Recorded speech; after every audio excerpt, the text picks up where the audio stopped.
My sister took all my savings and spent it on shopping. She laughed until my dad asked where the $15,000 I saved for her tuition went. Hi. I'm Sarah. Today, I'm going to read you the story of Betsy titled like this. My sister took the money from my room and spent it on herself. She thought I was going to cry. But I smiled. Then Dad came in shouting at me, "Where are the $15,000? We prepared for your sister's college." She burst into tears. Well, let's go. My name is Betsy, and I'm 24 years old. I still live with my parents. Even though I graduated from college 2 years ago, and have a decent job at an insurance company, it's not that I can't afford my own place. I just never felt the rush to move out. My parents are good people, and honestly, living at home helps me save money. My younger sister, Christina, is 20. And in her second year of college, she lives in the next town, over about an hour's drive from our family home. Unlike me, she only comes back during holidays and breaks. Christina has it pretty easy. Our parents pay for everything. Her tuition, her rent, food, money, spending, cash. Everything gets handed to her on a silver platter. When I was in college, things were different. I had to work part-time jobs to pay for my own food and rent. I was lucky enough to get a partial scholarship that covered 70% of my tuition. So my parents only had to pay 30%. But I still remember those late nights working at the campus bookstore and weekend shifts at a local diner just to make ends meet. It wasn't fun. But it taught me the value of money.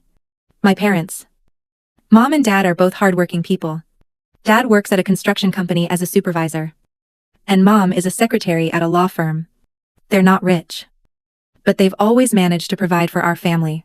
They own our house and have a small country house by the river that's been in the family for years. This year, though, money got tight.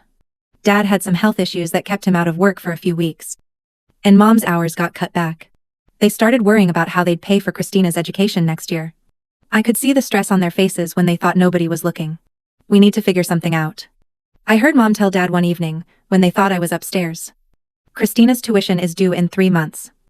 And we just don't have the money saved up like we usually do. Dad rubbed his forehead the way he always does when he's thinking hard. What about the country house? There's so much old stuff there that we never use anymore. That's when they came up with their plan. They decided to clean out the country house and sell everything they could. Over the next 2 months, they worked every weekend, going through decades of accumulated belongings. There was an old fishing boat that hadn't been used in years. Furniture from when my grandparents were alive. Old appliances. Tools and boxes of random household items. They sold the boat to our neighbor, Mr. Peterson, for $3. Ling ling ling. The old dining room set went to another neighbor for $800. That's a collection of tools that he'd replaced over the years. Brought in another $1. Lambe. Some of the furniture was in good enough condition to sell online, while other stuff they just sold for scrap metal. By the end of 2 months, they'd managed to sell almost everything. The total came to exactly $15, 0 inches cash. They kept it all in 20 seconds, 50 seconds and hundreds in a large envelope. Christina had no idea this was happening since she was away at college the whole time. Last Tuesday morning, Dad called me into the kitchen before I left for work. He was holding that thick envelope. And I could tell he was nervous about something. "That's why I need you to do me a favor," he said, placing the envelope on the table between us. This is all the money from selling the stuff at the country house. So, maybe. Ling ling ling. I need you to deposit it in our family account at the bank today.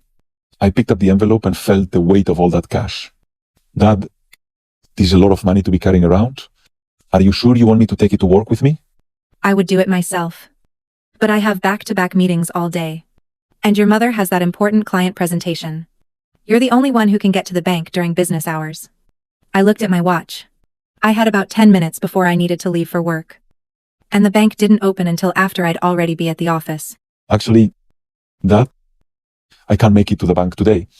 I've got that big project deadline, and my boss specifically said he needs me there all day. But tomorrow's my day off. So I can go to the bank first thing in the morning. Dad nodded. That's fine. Just keep it somewhere safe tonight. When I got to my room, I looked around for a good place to put the money.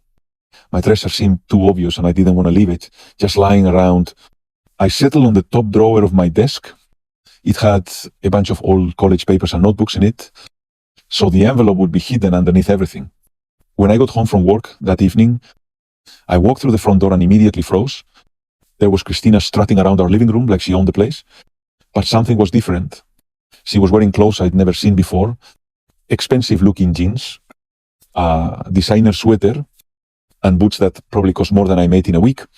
In her hands was a brand new phone, one of those latest models that cost over $1. Ling, ling, ling. Christina, I said, dropping my work bag by the door. When did you get home and where did you get all that stuff? Did you actually get a job or something? Christina laughed, and it wasn't a nice laugh.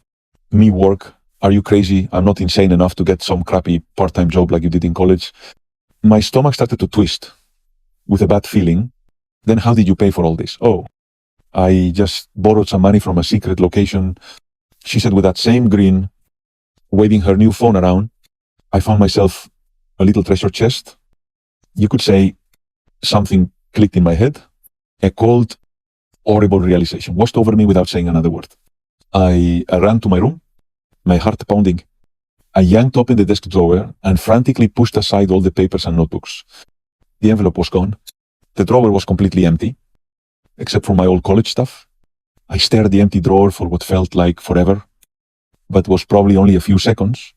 My hands were shaking as I searched through every single paper, hoping maybe the envelope had somehow slipped behind something. Nothing. It was really gone. I ran back to the living room, where Christina was still admiring herself in the mirror, posing with her new phone. She was completely absorbed in taking selfies, acting like she didn't have a care in the world.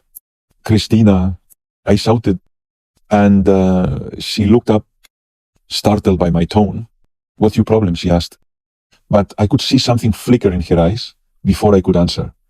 She got a call and picked up the phone. Yeah. Baby, did you get it? I sent you $10. Cash and today like he promised. She was saying in this sweet voice I'd never heard her use before. I know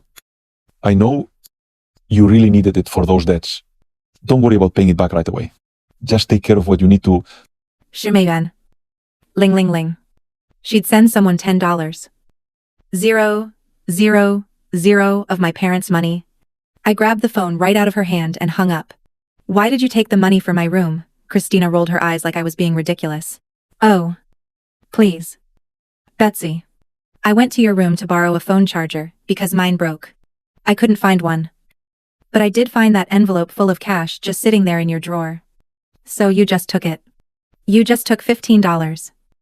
Ling ling ling. That wasn't yours. Look. If money is just lying around the house, that means it's family money. Right, and I'm family. I found a good use for it. Instead of just letting it sit there, collecting dust. She shrugged, like it was the most logical thing in the world. I was so shocked, I couldn't even speak for a moment. Then, Christina did something that made my blood boil. She held up her new phone and took a picture of my face. You should see how crazy you look right now. She laughed. This is hilarious. Maybe next time don't leave money scattered around the house, if you don't want people to use it. That's when I heard the front door open. Mom and Dad were home from work. What's going on here? Dad asked, as he walked into the living room. He could probably tell from the tension that something was wrong. Christina took the money from my room and spent it all. I said. My voice coming out higher than I intended. Mom's face went white.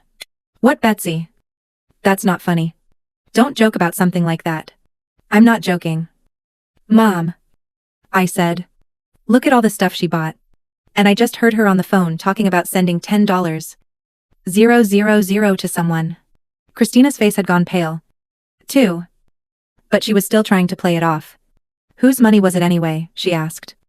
But her voice wasn't as confident anymore. Dad's face was getting red.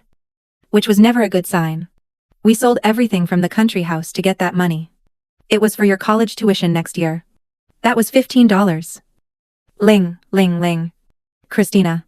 Now. Christina looked genuinely scared. Wait. What? You sold stuff from the country house. We sold the boat, all the old furniture. Dad's tools. Everything we could get rid of. Mom said. Her voice shaking. We've been working on this for 2 months because we couldn't afford your tuition otherwise. That's when Christina completely lost it. She started screaming and pointing at me. I didn't take anything. Betsy spent the money herself. And now she's trying to blame me. She's lying. I turned to my parents. How much money do you think she could have spent just on the clothes she's wearing right now? And look at those shopping bags on the couch. They're full of new clothes with the tags still on them. Dad walked over to the bags and started pulling out items. Designer jeans. Expensive tops. A leather jacket that probably cost more than his weekly paycheck. There's more. I continued. I heard her on the phone, telling someone she'd sent them $10. 000 today. That's a lie. Christina screamed. She's making it all up. I pulled out my phone. Fine. I'm calling the police right now. I'll tell them about the theft of $15. Ling ling ling. They can track all your purchases on store security cameras. And check all your bank transactions to see where the money went. Christina's face crumbled and she burst into tears. Okay. Okay. I took it.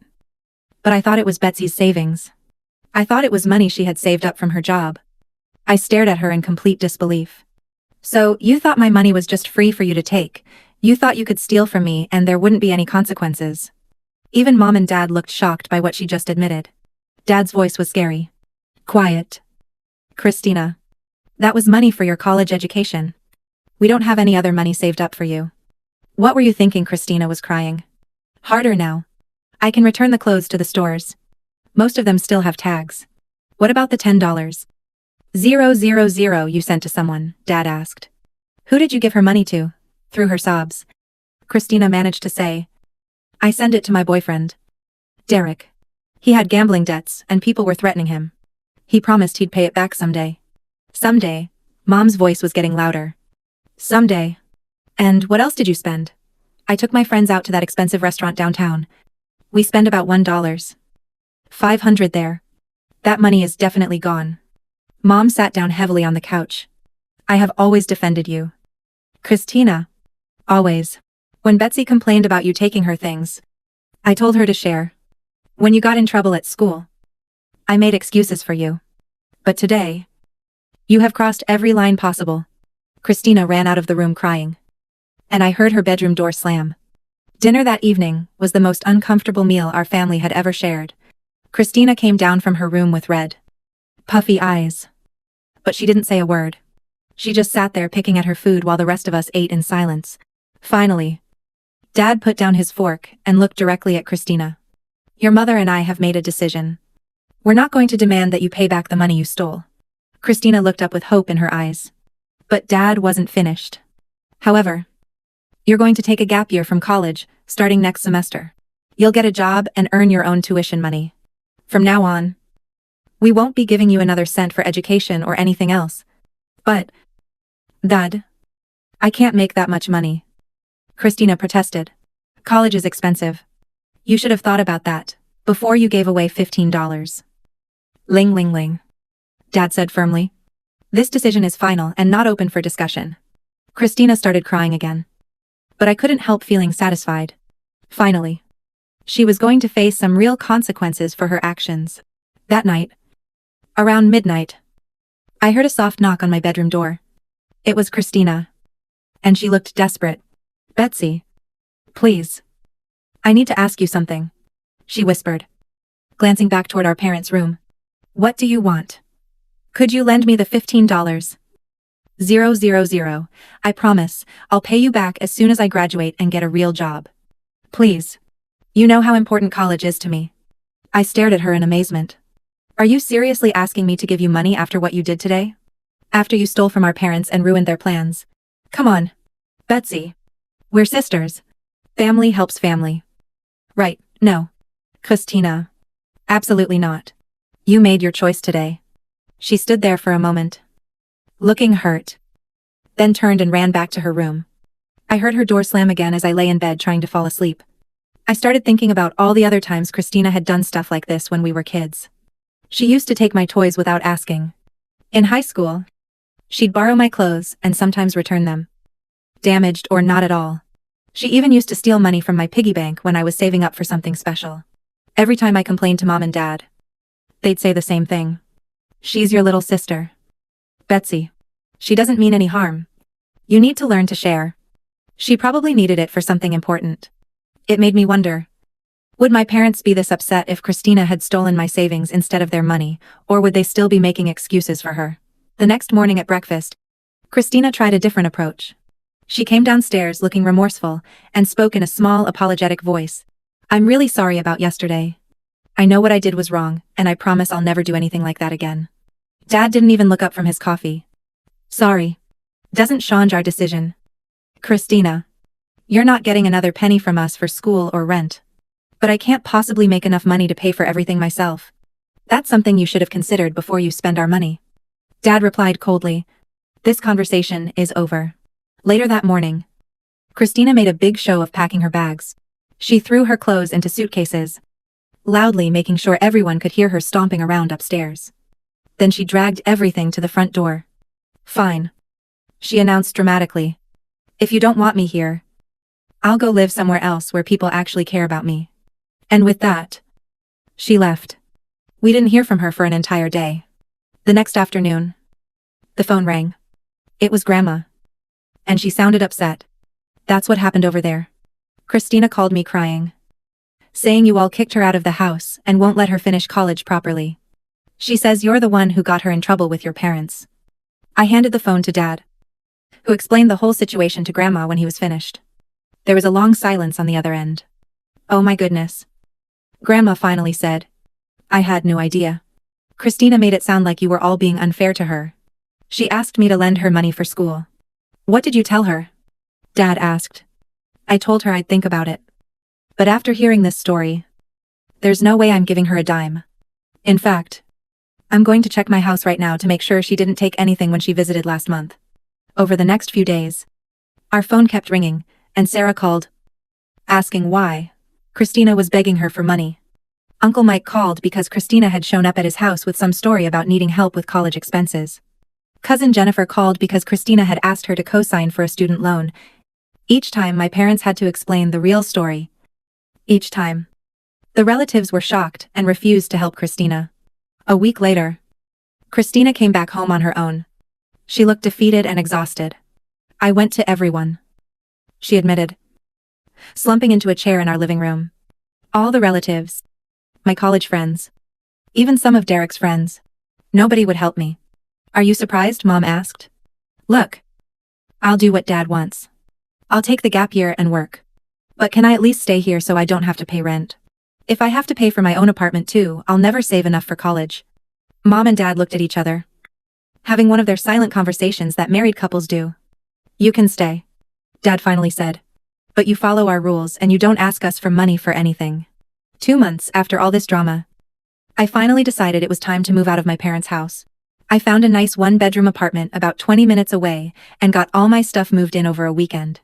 It felt good to finally have my own space, especially after everything that had happened. Mom called me a few weeks later with an update on Christina. She got a job as a waitress at that family restaurant downtown.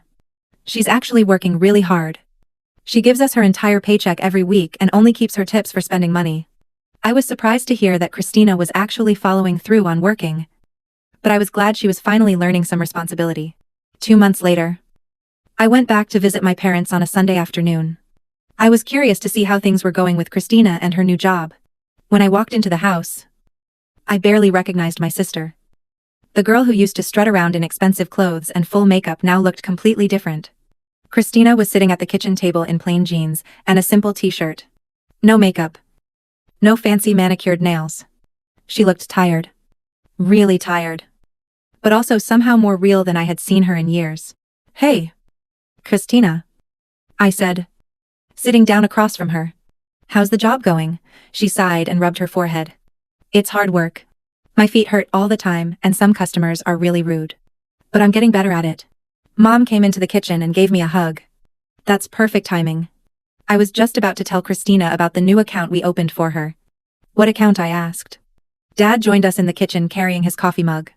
We opened a special savings account for Christina every week when she brings us her paycheck. We deposit the entire amount into that account. She only keeps her tips for daily expenses. The tips aren't much, Christina added. Maybe $40 or $50 a week. I had to sell my new phone and get a cheap one just to have enough money for basic stuff. I noticed she was holding an old flip phone, the kind people used 10 years ago. It was quite a change from that expensive smartphone she'd bought with our parents' money. We told Christina that she can't touch the money in that account for a full year. Mom explained after 12 months. We'll give her access to it, and then she can decide what she wants to do. What do you mean? Decide what to do, I asked. Dad's expression got serious. She can either use the money to go back to college, or she can give it to that boyfriend of hers. But if she chooses the boyfriend, she's out of this house permanently. I looked at Christina to see her reaction. But she just nodded like she understood. Speaking of Derek, Mom said, lowering her voice, even though it was just family in the room. I overheard Christina talking to him on the phone last week. He was asking her for money again. What did you tell him? I asked Christina. I told him, I don't have any money to give him. He got really angry, and said I was being selfish. Christina's voice was quiet. He keeps saying that if I really loved him, I'd find a way to help him with his debts. And what do you think about that? I asked. Christina was quiet for a long moment. I think maybe Derek only likes me when I can give him things for months later. I found out that Christina had broken up with Derek. Mom called to tell me the news. She said he kept pressuring her for money, even after she explained that she didn't have access to her savings account. When she refused to ask us for money, he started getting mean with her. Good for her, I said. And I meant it. Did he ever pay back that $10? 000, Mom laughed. But it wasn't a happy laugh. Of course not. Christina finally realized he never intended to pay it back. She said he told her that money between couples should be freely shared, and that asking for it back showed she didn't trust him. I was angry all over again thinking about that money. But I was also proud of Christina for finally seeing Derek for what he was. When Christina's 21st birthday came around in December, I went to the bank and withdrew $500 in cash. I put it in a birthday card and gave it to her when we had her birthday dinner at my parents' house. Christina opened the card and stared at the money for a long time without saying anything. Thank you, she finally whispered. And I could see tears in her eyes. But then she did something that shocked me. Instead of keeping the money, she handed it to Dad. Can you put this in my account too? She asked. I want to save every penny I can. Dad looked as surprised as I felt. But he nodded, and took the money after Christina left the room. My parents and I sat around the table talking. It was the first really honest conversation we'd had in years. You know, we messed up with Christina. Mom admitted we spoiled her terribly. We always made excuses for her behavior, and never made her face consequences. Remember when she used to take money from Betsy's piggy bank? Dad asked. We told Betsy to stop complaining because Christina was just a little kid. We taught Christina that she could take whatever she wanted. I'm glad you finally see it, I said. But I'm also glad you're fixing it now. Even if it took something this big to wake everyone up. All this time. My parents had been working on fixing up the country house. They'd been going there on weekends, painting and making repairs. In July, they invited me and Christina to spend a week there for a family vacation. It was the first time we'd all been at the country house together since they'd sold everything. The place looked completely different. Cleaner. Brighter. With new furniture they'd bought to replace what they'd sold. On the third night of our vacation, Christina and I were sitting on the porch looking out at the river. The sun was setting and everything was peaceful. You know, I never really understood about money before, Christina said suddenly. But now I know how hard it is to earn even $50. When I see something that costs $100, I think about how that's 2 days of work for me. That's a good way to think about it. I keep thinking about that $15. 000, and how many hours Mom and Dad worked to earn it. And I just gave it away, like it was nothing. Her voice was getting shaky. That was probably months and months of work for them. It was. I confirmed they worked extra hours and weekends to save up that money. I wish I could take it back, she said. All of it. The money. The way I treated you. Everything. You can't take it back, I told her. But you can make sure you never do anything like that again. I won't, she said firmly. I swear I won't. Looking at my sister in the fading sunlight, I believed her. She looked different now. Not just because of the plain clothes and lack of makeup, but because something had changed in her eyes. She looked like someone who finally understood that actions have consequences. Christina, I said. I'm proud of how hard you've been working. She smiled. And it was the first genuine smile I'd seen from her in months. Thanks, Betsy. That actually means a lot coming from you. As we sat there watching the river flow by, I realized that maybe this whole terrible situation had been exactly what our family needed. It had forced all of us to face some hard truths and make some difficult changes. And maybe, just maybe, we were all going to be better people because of it. Story 2. After learning that my own family mocked me for being so easily manipulated, I stopped covering their expenses. Now they're on the verge of losing their house. And I'm honestly enjoying my life like never before. Knowing they can't do anything to take advantage of me anymore. Until a few days ago, I was a cool 8-year-old girl named Sarah, who swore her family loved her. But everything came crashing down because of a simple notification. I was in the kitchen making dinner when my phone rang. It was my cousin. And I smiled, because she almost always sends me videos of an orange kitten on Instagram. But as soon as I heard my mom's voice, the smile disappeared in seconds. Sarah should consider herself lucky. I'd be nothing without this family. I felt my face burn. And I almost didn't want to keep watching the video. But I did. And as I watched that shaky video, it was more than obvious that someone had accidentally left their cell phone recording. But there was no mistaking what they were saying. I wouldn't miss her if she died tomorrow. My dad laughed. That's our Sarah. But at least she's good for something. Money. The laughter continued. I gripped the phone so tightly, my knuckles hurt. If Sarah ever stopped sending us money. My cousin, the same one who sent me the video, said proudly. Well, we played the family card. She's so lazy that she'll never refuse. It always works. I felt completely frozen. They talked about me as if I were their personal ATM. A resource to be used and manipulated at will. For years, I kept them going. I canceled dozens of vacations. I took extra shifts at work. I was never able to pursue the PhD I dreamed of. Also, they would never lack anything. And that was their true opinion of me. A disappointment. Someone they could manipulate at will. I exhaled. Convinced my cousin sent me that video because she was on my side. Right, wrong. Suddenly, the video disappeared. And I got another notification. This message has been deleted. My cousin had already realized her mistake. At that moment, she was probably sitting there, her heart pounding, praying that I had been so busy cooking that I hadn't even noticed the message. I should have confronted her right then and there. I should have told everyone off. But all I did was put my phone aside. Because, as the famous Kim K says, I love it when people underestimate me and then are unpleasantly surprised. Only in this case. They weren't going to like the surprise at all. At first, I curled up in a ball and stared at the blank wall for hours. Their words echoed in my head. Sarah should consider herself lucky. A complete disappointment. So easy to manipulate that she never says no. And the worst part is, they were right. Yes. I was too careless. They led me to believe my dad's financial problem was temporary. And I ended up paying off his mortgage for 5 years. I covered my brother's college tuition, which he dropped after 2 semesters. And the debt fell on me. My mom's endless emergencies, which curiously always fell on my payday. And family vacations I paid for, but couldn't even go because I had to work overtime to cover their expenses. I always did it without complaint. Because that's how family is. Right. But that video destroyed all the stories I'd told myself to justify letting them use me. And now I had the advantage because they thought they'd gotten off the hook. And the next payment was due in a few days. Only this time things were going to be different. At dawn, everything felt really strange. The sunlight through the blinds was the same. The coffee tasted the same. But I felt like I was watching my life from afar. As if I'd been dreaming, and suddenly woke up. My cell phone vibrated with a message from my mom.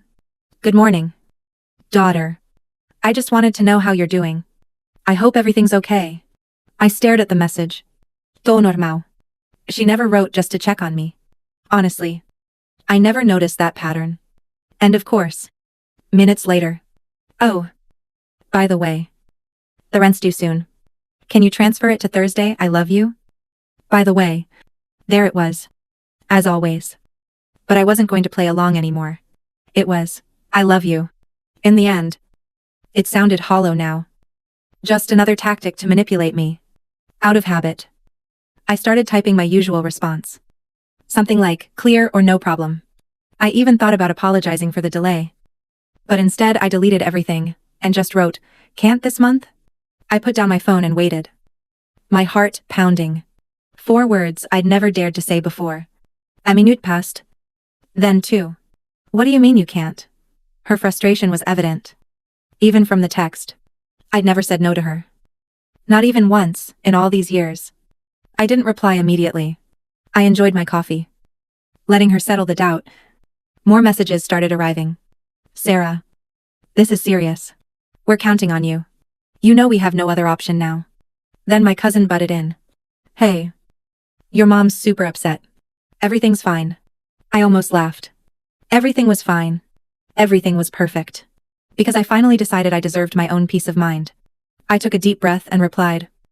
I had some unexpected expenses this month. I can't send anything. And gave her the no fuss. No apology shrug emoji. The silence that followed told me everything I needed to know. For the first time in years. I said no. And they didn't know what to do. My mom was clearly looking for her next move. But for the first time, I knew exactly how to handle this. I just had to think long term. A little while later, their response came. Sarah. What do you mean? Unexpected expenses. What could be more important than your family? Here came the emotional blackmail. Their usual move. I didn't respond. I put down my phone and poured myself another coffee. Giving him a chance to get angrier. Less than a minute later. You know your brother can't pay the rent alone. If he gets evicted, it'll be your fault. The classic brother letter. They always knew which buttons to push. But now something in me had changed. I only felt a cold clarity. Then we raised you. Sarah. We took care of you when you had nothing.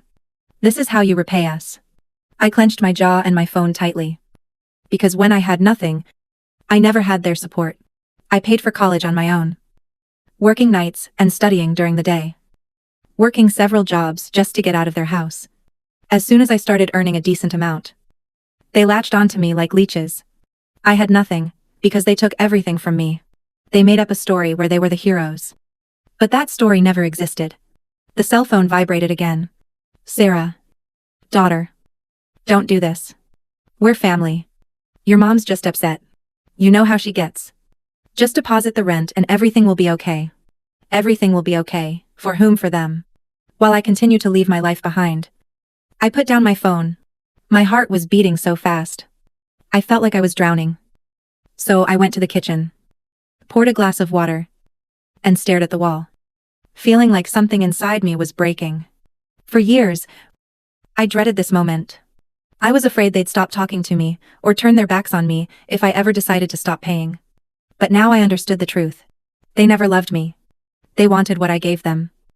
And right now, they were about to show what they were really like. My cell phone vibrated. I grabbed it with firm hands. It was a text from my dad. Sarah. I don't know what's wrong with you.